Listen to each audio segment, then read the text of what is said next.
Hello everyone and welcome to the Smashi Business Show. Today is Tuesday, October 21, 2025 and I'm Abdul Majid Awan. And I'm Richard Fitzgerald and we've got some exciting stories to talk today. But first...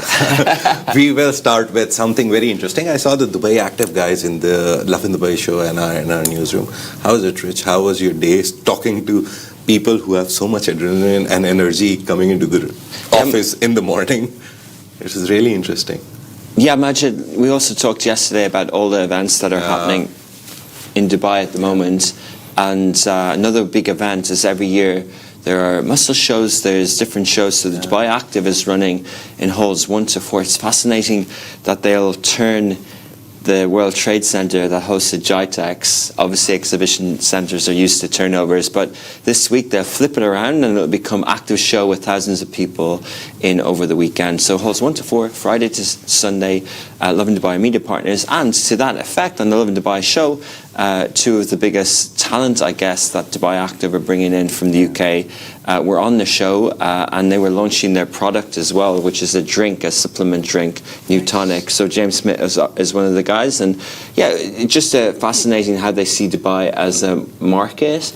They were talking about how they can, how the compliance they need to go through to ship in 30,000 cans that they can give out at their stall at Dubai Active. So if you go down there, you can try out their cans. But yeah, just in terms of regulation, you know, every region is different in terms of regulation. What ingredients are compliant?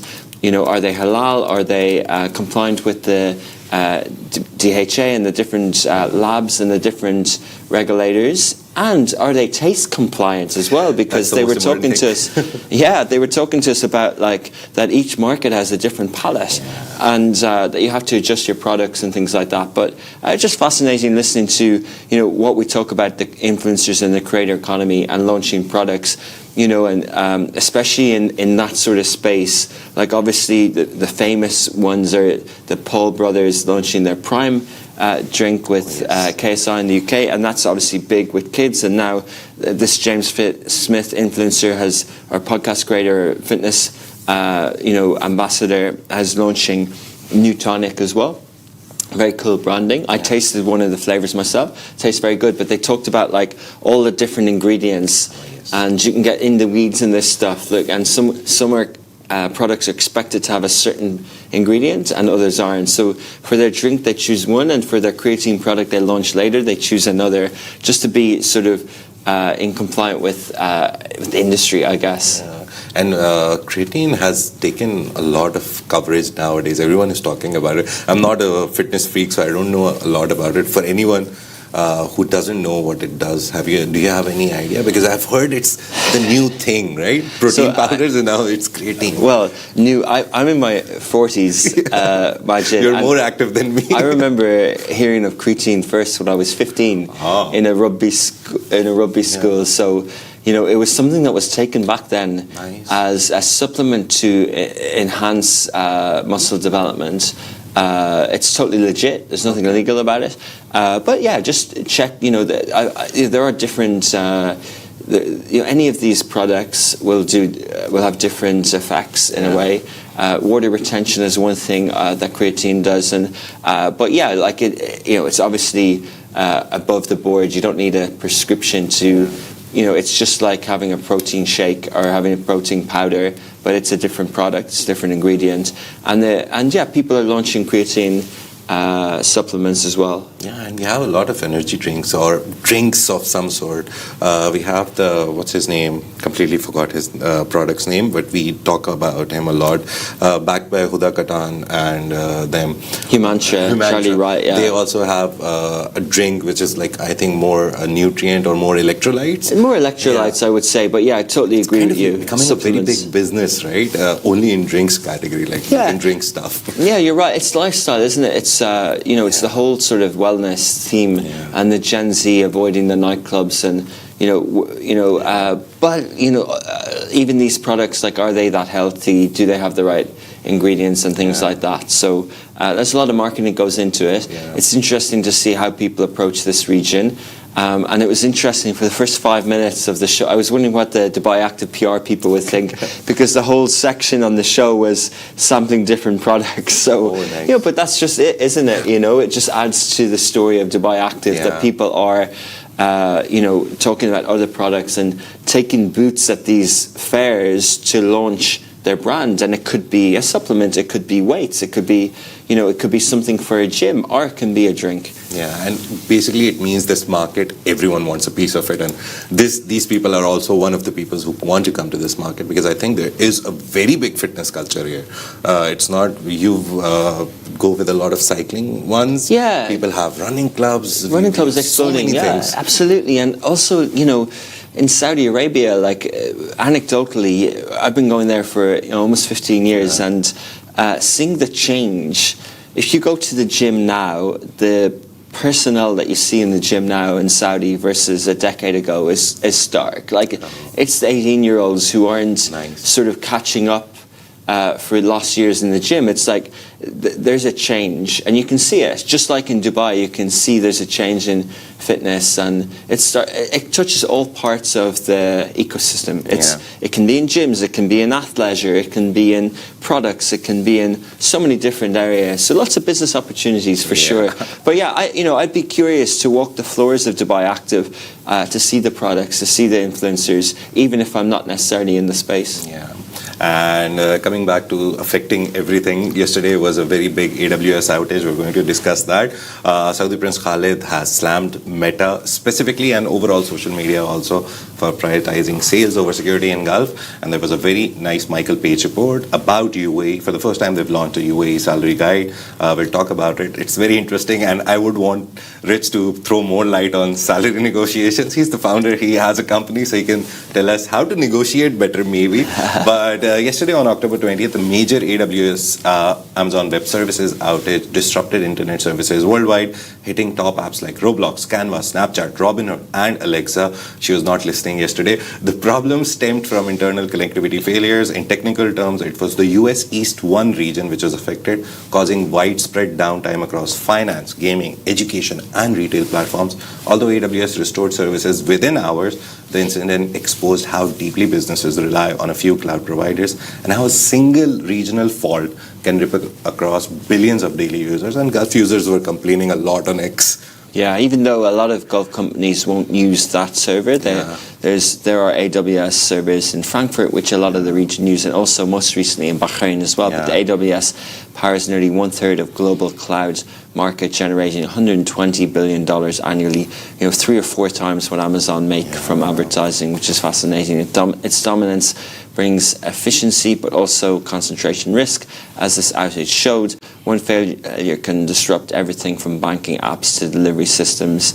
The event reignites debate over cloud dependency, resilience, and regulation. Experts say that companies must diversify workloads, test multi-regional failovers, which is what I referenced, and strengthen communication plans. For regulators and tech leaders alike, it's a wake-up call. The internet's backbone needs redundancy backup. And if you're watching, we have a list of nearly 100 services which were failing, not working. For us, Canva was one of it. We use Canva, do Creative Cloud. Everything was affected. It shows you that if they have nearly 33% of the market, we're very reliant on them. We are. I think the debate is important, and knowledge over this is important, but I think it's a little bit overstated. There are, data centers are being built. The investment in Saudi cloud systems and servers is a lot. Everyone from Huawei Cloud to Google Cloud to AWS, they're all building servers in the region. Canva was down for like an hour, just like the internet goes down, or there's a fail whale on Twitter. It's just the nature of it. A few weeks ago, we had internet issues because of the cables in the water. Yes, is it news that we're online? No. Is it news that we're online and we're linked to the servers? No. I think I saw one ironic tweet that the crypto market has dropped massively. Well done, everyone who said that crypto was decentralized. But then you look at the crypto market and it wasn't down that much yesterday. So some of these things are just they're just tongue-in-cheek satire, I guess. Is that another debate of whether crypto is decentralized or not? Yeah. That's another debate. Are we reliant on servers and cloud computing? Yes. no shit, Sherlock, duh. Yeah. Like, of course we are. But, like, look into the weeds. And the piece that you referenced there was the US East 1 base, right? Yeah. So, we know that as a company who does things and streaming online, we know that it's more beneficial for speed to have servers in the region. Yeah. The regulators in the region and the investors in the region are doing it for data purposes, to keep the data in the region, but also to build an economy in the region. And whether that's Azure or AWS or Huawei Cloud or whatever, it doesn't necessarily massively matter. Like, these are the train tracks of the future companies, and there are going to be times when there's outage, just like there are times when rail networks have failing, or airplane networks have to take a bit of a pause. Like, it's the nature of things. I wouldn't say, oh my God, like, the future's ruined because there was a 2-hour outage. No, but obviously everyone was going to X because that was one of the services which was working. And I see your segue. I know where you're going. Elon was like, no, that X is working, and he was also funny tweeting like, oh, how is this, baby, are you awake? He played a lot. He criticized Signal also. He was like, now I know that I can't trust Signal because their data is stored on this. So what's X servers? They have a X chat option now. And So X uses their own servers. They don't use AWS? No, they don't use Google Cloud. They don't use Microsoft Azure. They have their own servers. No way. So yeah, it's really They interesting. have their own cloud. Yeah. So it's, Snap, I know, are heavily, and Netflix are heavily, because you can see in their earnings and you can see in who their suppliers are. They pay AWS a lot of money. and $120 billion is a lot of money for only cloud services. But I thought the segue you were going to make was X and Elon Musk, because a big investor into X in this region is Prince Al-Walid bin Talal. The social father network of the guy X, we're the going to father of Prince Khaled bin Al-Walid bin Talal al Saud. That's the full name, but we know him as Prince Khaled bin Al-Walid. He's the founder of KBW Ventures, and he's a very vocal critic of a lot of things. But yeah, and a positive supporter of many things. in the and region. wellness. I wouldn't call him a critic, but, but he's an advocate of wellness, of sport for all in Saudi Arabia. He invests in a lot of environmental projects. He's an investor, owner of Arada Developments. Very influential investor and positive spokesperson for a lot of projects in the region. Yeah. And he has accused Meta of ignoring widespread online scams, and he was specifically talking about his sister's accounts, which are widespread on Meta platforms, that is Facebook and Instagram. And he says that there are online scams which target Gulf citizens. He was specifically talking about UAE and Saudi. He gave an interview to Arabian Business. He says fraudsters are using fake accounts of his sister, Princess Reem bint Al-Walid, to solicit small investments from victims across Facebook and Instagram. Despite repeated reports, Meta failed to respond. Princess Reem's team reached out and nothing was done, while other platforms like Snap and X acted swiftly. I think this is very good marketing of his father's investments. Yeah, but the prince criticized Meta's regional focus on sales, says not safety is their preference, saying the company turns a blind eye while vulnerable users are openly defrauded.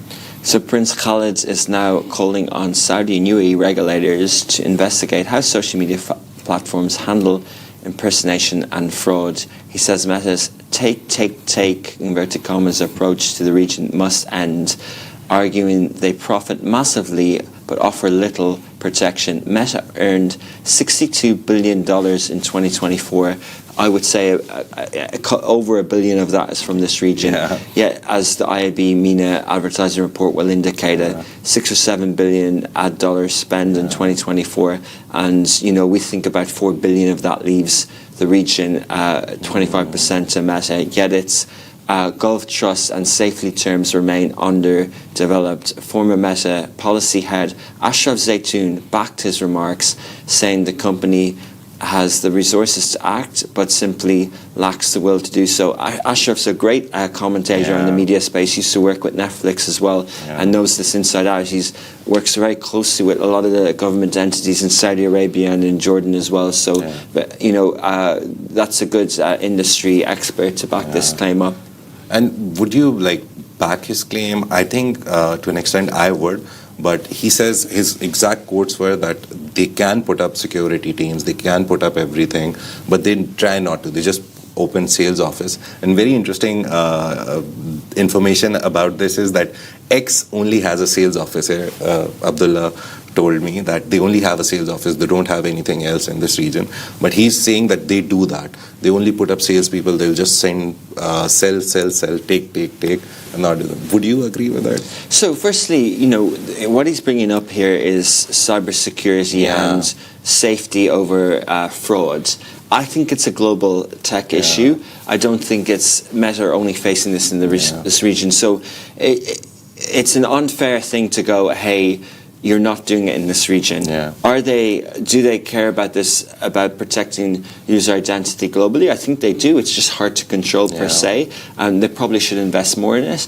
But how do you do it, and what's the way to do it? But of course they can do more on that level. In terms of the wider theme that you alluded to, and that the take approach, I 100% support that. We see it. Whenever I brought it up, people have said, "Oh, Rich, it's because you're a small publisher and want their piece of the cake." And I'm kind of like, no. Like, to have a regional ecosystem, do we need to have our own social media platforms? Not necessarily, but do we need to? What was that famous quote, Muhammad Al-Abar, saying that, if Jeff Bezos came to my house, I'd poison his food, tongue-in-cheek. In other words, when he was launching Noon in September 2017, Amazon had just bought Soup.com in April 2017, and Amazon were going to come in here and be the dominant e-commerce player, take all the data and not necessarily invest in the same way in the region. And what's happened is, of that $62 billion, most of that money comes from the US. The fact that Mark Zuckerberg has never visited the region in terms of the Arab region, that we know of, or an official visit, when Facebook opened their new office in Media City, his then COO Sheryl Sandberg did come with His Highness Sheikh Hamdan, and Casey on Love in Dubai was there for that event, and at the time Terry Kane from Meta was there as well. But Meta do have employees in the region, but they don't have MDs, and even X have chief revenue officers in the region. So even the authority of the titles that they're giving to these delegates is purely functional in terms of the commercial, and that's okay. It's okay to have a sales office. There's nothing wrong with having a sales office, but I think it points to the wider point of, we're talking about data centers, we're talking about freedom of speech to the point of speech in the region, right? And when Tariq Amin launched Humane, it was like, can we have a chatbot that understands the nuances of the region?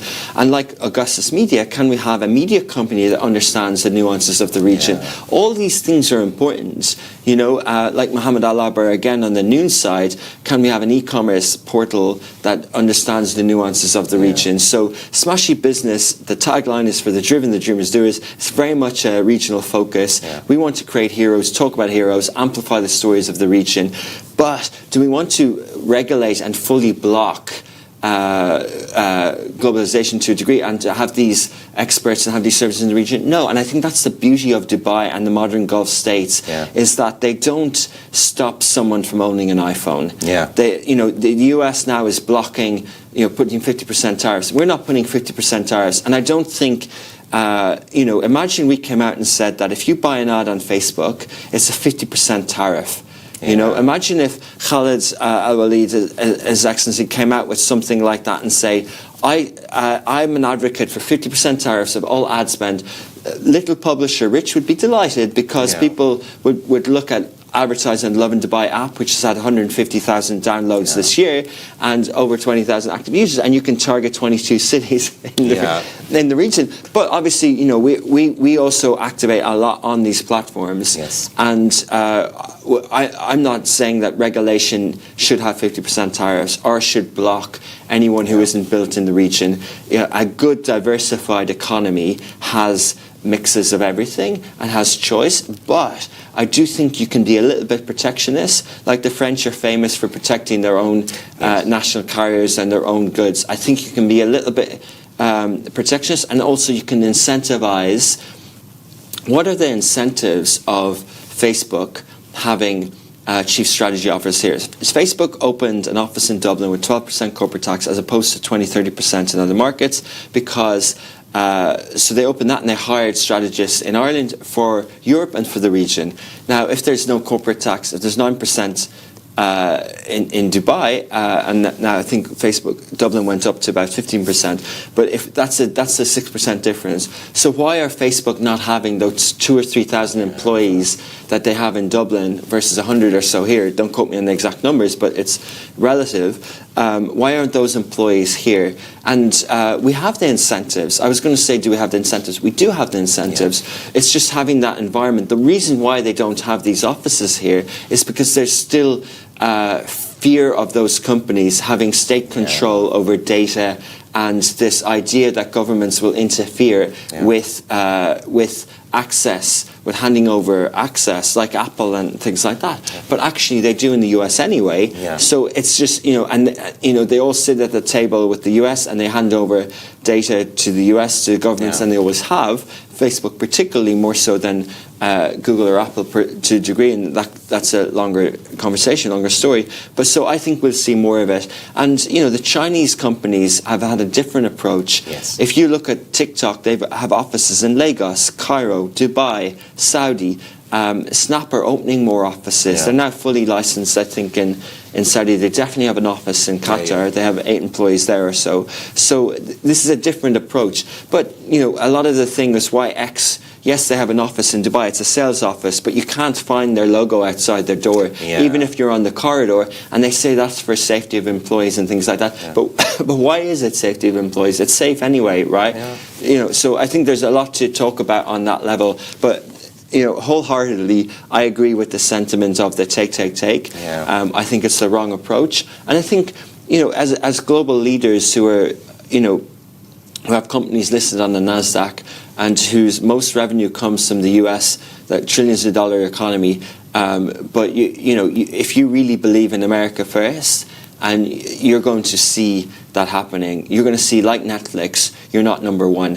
Netflix are not number one here. They don't have an office here. And even going back to the point of AWS, if Amazon, I'm going to FII next week, there'll be deals announced there like there was last year, and at Leap, where they announced servers and data centers in Saudi. And I think that's, Microsoft understand this well. Yes, they're facing issues with they're supportive of the genocide in Gaza, but also they also understand partnerships in the region. So I think and people criticize someone for not fully boycotting Microsoft or Google, but actually you shouldn't fully boycott. Why should you boycott? Like, partnerships is the right approach, but also awareness over being, having an ethics committee, like we saw with the Norwegian sovereign funds, having an ethics committee with with calling things out when they're wrong is sort of a better approach than full boycotts, because partnerships is the right approach to business, and having ethics committees as well. And you can't boycott. After the biggest share in the market after AWS, Microsoft Azure is the second biggest, and Google Cloud is the third with 12%. So you can't really boycott them because half of the services that we use are on their cloud and they're hosted on their cloud. So makes sense what you're saying, that it's better to have an ethics committee, to have a formal procedure around it rather than just saying boycott. Because I think you always hear the show, you would have heard that argument that I had with Word, that boycotts always lead to a lot of layoffs as well, and those people need jobs. So I am not completely in favor of boycotts as well, because people also get affected. We see whenever Starbucks, McDonald's, all these close, there's like hundreds of people who go jobless. There's students who are just doing part-time to carry on their studies and all that. I had a meeting with the Dubai Digital District Funds yesterday, and they told me that there's been 1,000 firms that have been backed by VC in the region in its infancy since they recorded this data, maybe over a decade or so. And the fund of the funds is associated with 250 of those investments, so direct or indirect. And one of the topics of the conversation, what are the topics and the pain points and the discussion points? And we talked of a few, and I think this is one, is how do you incentivize working with SaaS companies in the region? How do you incentivize this? And can you? And I think the answer isn't an Instagram post or an interview. Kudos to Arabian Business for this interview with His Excellency Khaled, and then how you guys, Smashi Business, picked it up as well. But I think it's an offset of a talking point. Like, yes, we can talk about boycotts and we can talk about regional first, but that's just one topic. The other point, the other things can be, what are they incentivized? What are the partnerships? How do we create local heroes? How do we work with companies from the region? How do you choose things that, you know, maybe it's better having knowledge about the servers in the region. Like if I have a sales call with a cloud provider, they're going to say their benefits, who works with them globally. But wouldn't it be more beneficial to me to know, well, who's invested in cloud infrastructure in the region, who has government approvals in Saudi, right? Like if I'm a direct-to-consumer e-commerce brand like Newtonic, and I need to have a drop shipping software platform in the region, do I use Shopify or do I use Salah from Saudi? And then what are those awareness choices and what do I do on that level? And I think one of the most important things that Saudi has done great is they want regional headquarters from everyone. Otherwise, you don't get government contracts. But moving on to... but just on that as well. So sorry. So I remember bringing this up at the time of October 7th and the Q4 ad spend in that year. And the IAB, who used to sit on the board, and IAB MENA is an industry body. It's a global industry body, and the MENA one is the Middle East branch. And there was a discussion of the revenue that dropped and how Snap and other companies suffered from that. And the discussion was, what should advertising MENA's? Should they have a position on geopolitics? And it was, rightly agreed to, that we all agreed that, that's not necessarily our place. But I think it's a wider point of, should we be speaking and should anyone be having a view on this? And again, with the district fund yesterday, the lady Najla from Sharjah Entrepreneurship Festival spoke about how SMEs couldn't collect funds. And now Khaled is saying it's a take approach. So I think it's always important that you have a credible business figure to bring up industry topics in a constructive way, in a way that builds an ecosystem, not in a boycotting way, not in a them and us, not to incite hate, not to incite toxic words and things like that, but in a conversation. I think it's a good point, and I think it's a point that we would lend our voice to say, no, we don't need to have 50% tariff on Instagram ads, right? But it makes sense. But think about it. If we did, what would happen? And that's what Trump is doing, right? Like one of the conversations this morning was around how the drinks products in the US are moving back to sugarcane, and how Coca-Cola and Pepsi have to bring their manufacturing back to the US because of tariffs. So maybe if there was 50% tariffs on Meta ads, I keep repeating this to make a point of what that would look like. Imagine there was 50% tariffs on all revenue, and that's essentially like 50% corporate tax as well on one sector, heavy regulated. But I think something like that might happen. In Saudi we saw usually the rule in Dubai is let the market regulate. So if you see an issue with, say, housing sector, it's not to let the market decide. But in Saudi, just for a brief 5-year period, MBS decided to stop rental increase for 5 years.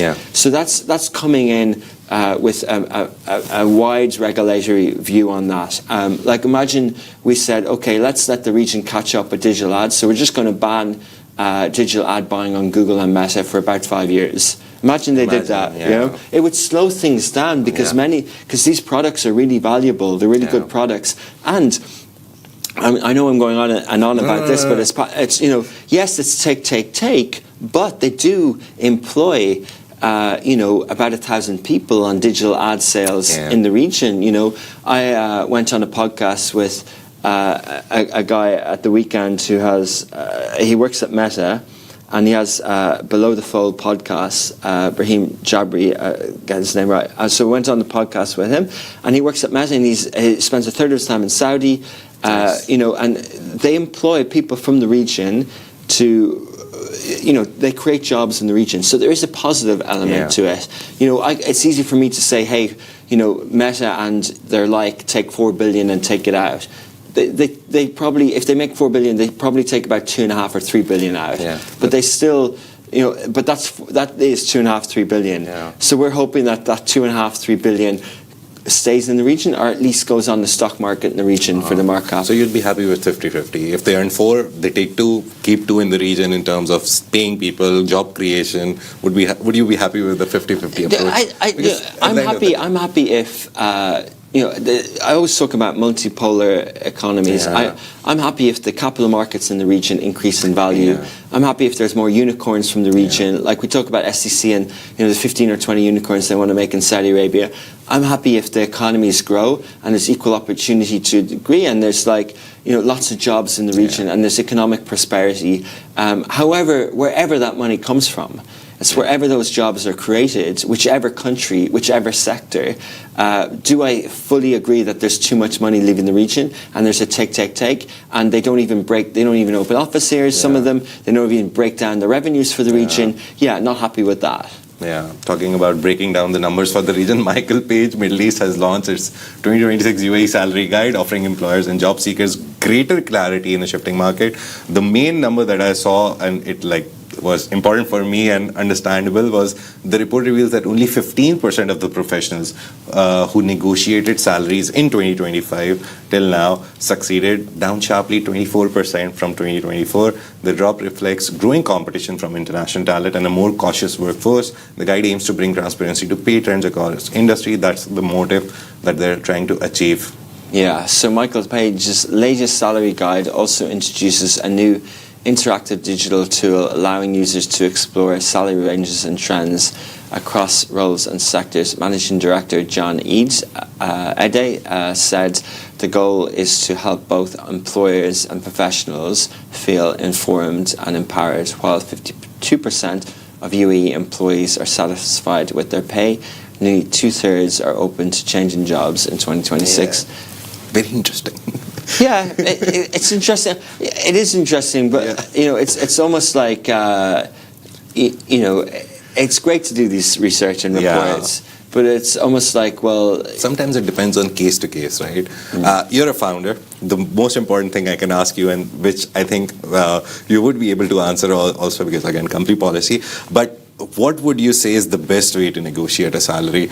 Is it to just go and threaten, I have a job and I'm leaving and blah, blah, blah? Or is it to just come forward, tell your value that, see, this is what I've done? Or automatically, if you have a good company structure, I think automatically you see value in an employee. I am an employee, I'm not asking it for myself, but generally, what is the thought process as a founder, as the CEO of a company? Who would you invest in more? A person who brings value, or a person who just randomly comes out of nowhere and you think has 4 or 5 things that he's handling? If I'm a cricketer or a football player and you ask me the same question, you wouldn't say to sit down and negotiate. You would say hit the best cricket stats. Yeah. That's the answer. Yeah. Score the goals. Yeah. The best way to negotiate is to show up every day and work and deliver. Yeah, that's the best way to negotiate. Yeah. We have a tagline here under our value tenacity. The harder you work today, the more you're rewarded tomorrow. Yeah. It could be the smarter you work today, the more you're rewarded tomorrow. Either or, as long as it challenges things in the interest of the business, as a quote that we always use. That's the best way. Yeah. We shouldn't be, I see a lot of recruiters and a lot of coaches telling people how to be firm. Assertiveness is important in the workplace and in career and in life, and boundaries are. It's not necessarily to be a good negotiator to over-negotiate a salary. Yeah. Why would you, Chris Voss is a good friend of mine, or I would say a good friend. I know him, the guy who's the negotiator who wrote that book, the ex-CIA negotiator, and there's brilliant tips in these books, and I listen to all these books, Who Ate the Cheese, and these, all these famous books about negotiation. Yes, there's brilliant things, but do you want to be the best negotiator of salary or the best person to add value? And also, the benefit of adding value is that you're investing in yourself. Yeah.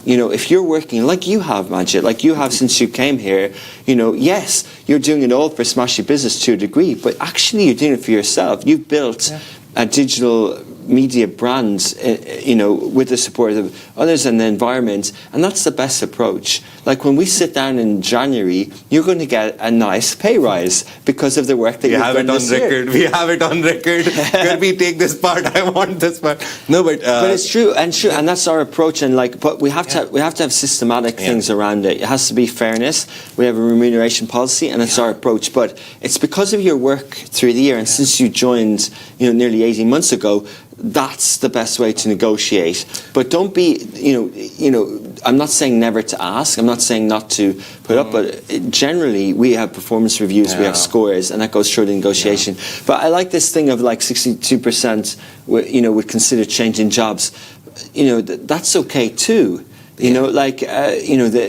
It's okay to go through stints of careers. Like a change of job doesn't necessarily a change of company or an environment. A change of job could be a promotion or more responsibility or market or sector and things like that. Like I think we all need to go through change as a type of growth.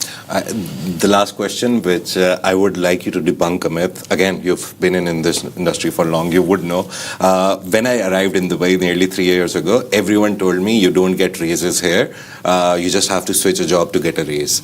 At Augustus, I've seen that, no, there is a process in place. At a lot of other companies, one of my friends works at Amazon. They have a tier structure, LP1, LP2, something like that. So no one can have a higher salary than you if you're at the same level.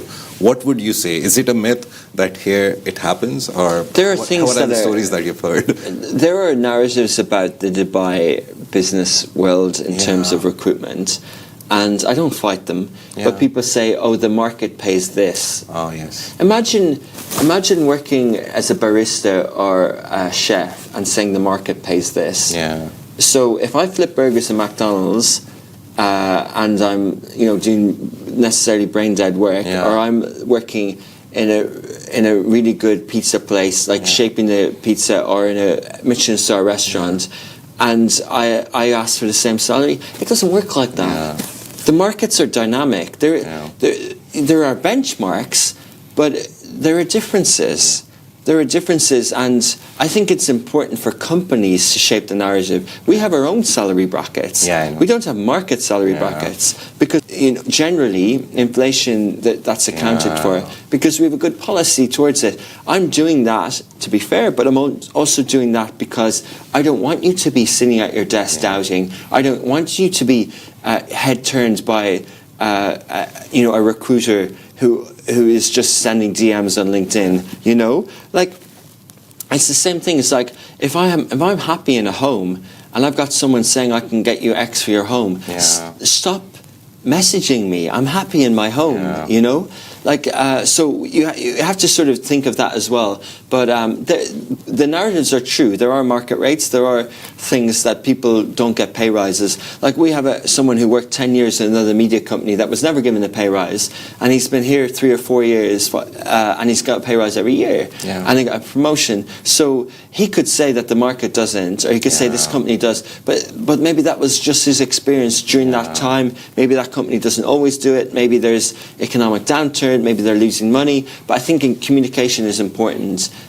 Yeah, anyone who asks me if I should come to UAE and try for a job, I tell them it's a very ultra hyper capitalist, very difficult market to enter right now because there's so much competition. Everyone wants a piece of this region. If not even Dubai, Abu Dhabi, Sharjah even. People are dying to come here and get a job because of the lifestyle, the safety, everything that we always portray. What is your one suggestion? How do you come and enter this market? Bring experience, or is there a code that you can crack and just find a job here?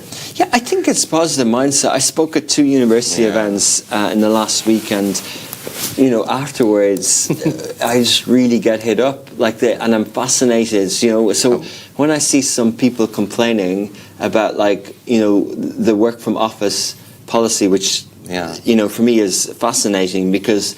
We're a media company.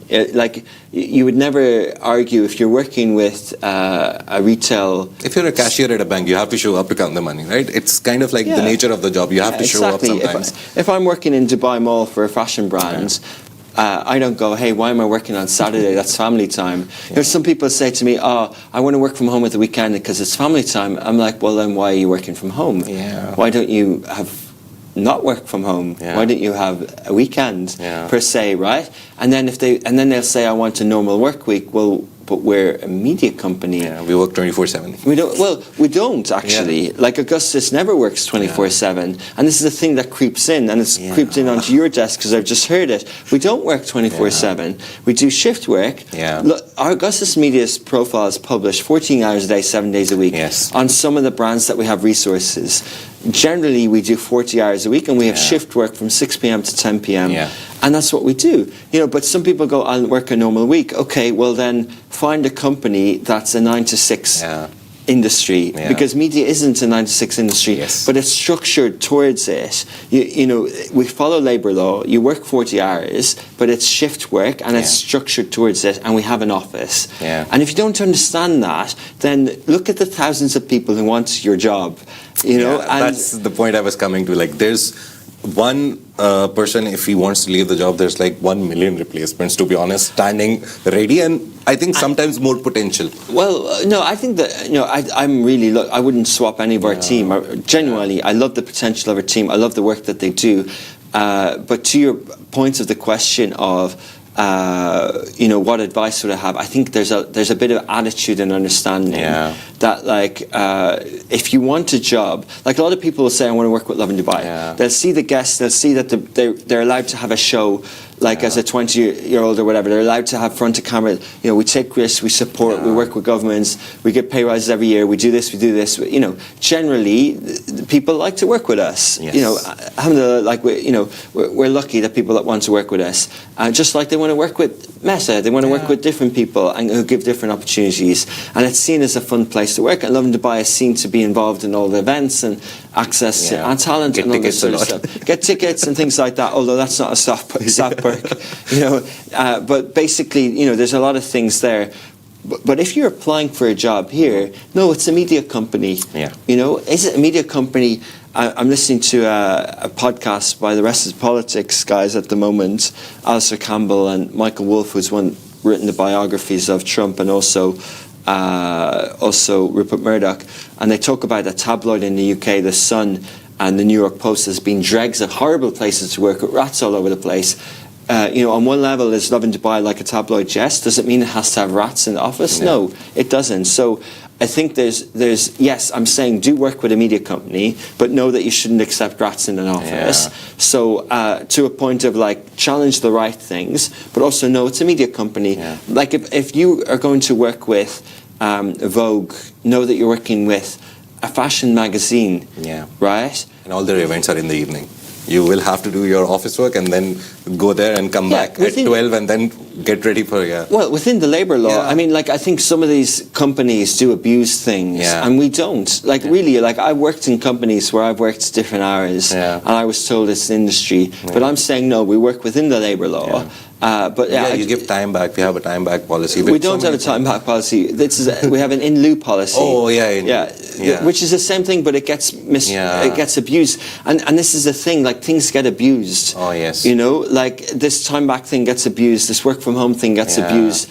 And I would say the mindset is, if you want to work in Dubai, if you want to work with companies that you've reached out to, then meet them halfway. Come to like you have, Majid, but come to the table in the way where I'm meeting halfway. But don't. But also value yourself, value your time. Don't overwork. Don't work to burn out. Don't work where you're not spending time with your family or you're not enjoying the other things that Dubai has to offer. But the very first time I entered the newsroom back like 13 years ago, my editor told me it's a 24/7, 365 days job. I was in journalism, so you mentioned that in the show before, and I never would say that.